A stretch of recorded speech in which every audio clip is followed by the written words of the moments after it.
Hello, my name's Keith Bailey, here to do picks for Week 6. I had a decent week last week. I went 9-5. Um, my overall record is 50-27, which I think is very good.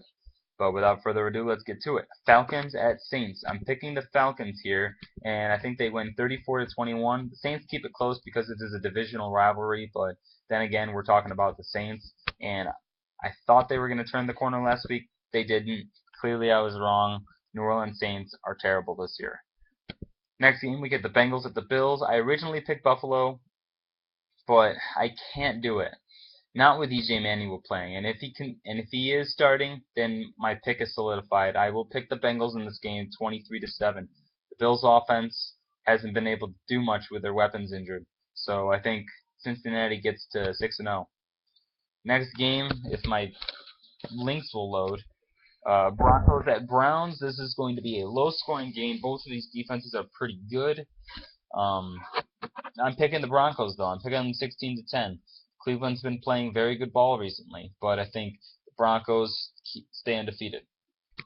For the record, I don't really have too many upsets this week. A lot of these picks are pretty cut and dry, and then there are also a lot of them that could go either way, 50-50 or 60-40. So I don't think there's too many. I wouldn't really say those types of games would classify as upsets. For example, Ravens Niners could go either way. Giants Eagles could go either way. Lions Bears, Jaguars Texans, Dolphins Titans. The list goes on. And the other games are pretty cut and dry. But so I'm playing it safe this week. And I also honestly think these teams will win. So next game, Bears at the Lions. I think the Lions get the first win of the season. I think they win 27-17 over Chicago. I don't see the Bears winning 3 straight games. I'm sorry. Next up, we have the Texans at the Jaguars. Blake Bortles has been playing well, and the Jaguars' quarterback situation, for once, is actually decent, and their quarterback situation is better than Houston's. I think the Jaguars take it 28-24 over the Houston Texans and put the Texans in 4th place in that division. Chiefs at Vikings. Chiefs have just lost their best offensive player, making them pretty one-dimensional, and they're already 1-4, and they're traveling to Minnesota to play a pretty good team coming off a bye. I think the Vikings take this game 29-10 over Kansas City. The Chiefs are just in disarray. Next up, we got the Dolphins at the Titans. Miami's coming off a bye.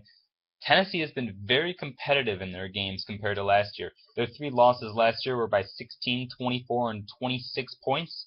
This year, their 3 losses are by 14, 2, and 1, and it's giving me a big headache.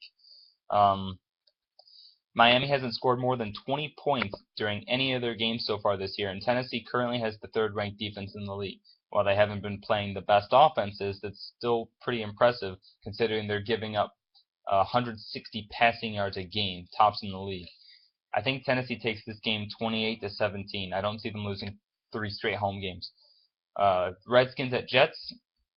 Picking the Jets. The Redskins though have been competitive as well. So I think the Redskins keep it close, but I think the Jets take it 23-17.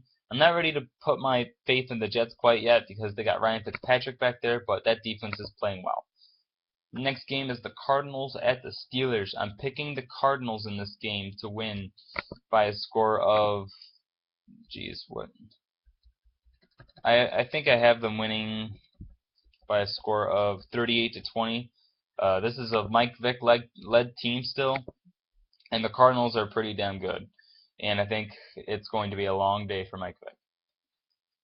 Next up, we got the Panthers at the Seahawks. I think the Seahawks exposed the Panthers. I don't see Seattle going to 2-4. I don't see the Panthers staying undefeated. I don't see all 6 teams staying undefeated. I think the Panthers are the team that loses this week. 26-14. They travel to Seattle and they lose. Next up, we got the Ravens at the 49ers. How these teams have fallen from the Super Bowl rematch a little over 2 years ago. Now both of them are 1-4, and this is likely an elimination game. Both of these teams need to win to stay alive. I think the Baltimore Ravens win 30-14 over San Francisco. I do think the Ravens are better than the record shows. All 4 of their losses are by 1 touchdown or less in the final minutes. So I think Baltimore finally catches a break. Next up, we got the Chargers at the Packers. I think the Packers take this game. San Diego doesn't really look that good. They're San Diego lost at home to Mike Vick. Let me just put it that way. I do think this is going to be a high-scoring game. I think the Packers take it 35-27, but I think most of the Chargers scoring comes in the fourth quarter. Packers will already have this game wrapped up. Next up, we got the Patriots at the Colts. I'm sorry, Poetic. I gotta take the Patriots in a landslide. With the way the Patriots have been playing, go follow him, by the way. He's my buddy. His name, Poetic Kid Mikey. Look him up. He's a big Colts fan, and I don't see them putting up too much of a fight against the Patriots. The Patriots have been blowing teams out all year long, and I just can't see it. I think the Patriots win 48-24 over Indianapolis. Patriots look good. And then lastly, Monday night game, we have the Giants at the Eagles. I'm picking the New York Giants in this game to win by a score of 27-20.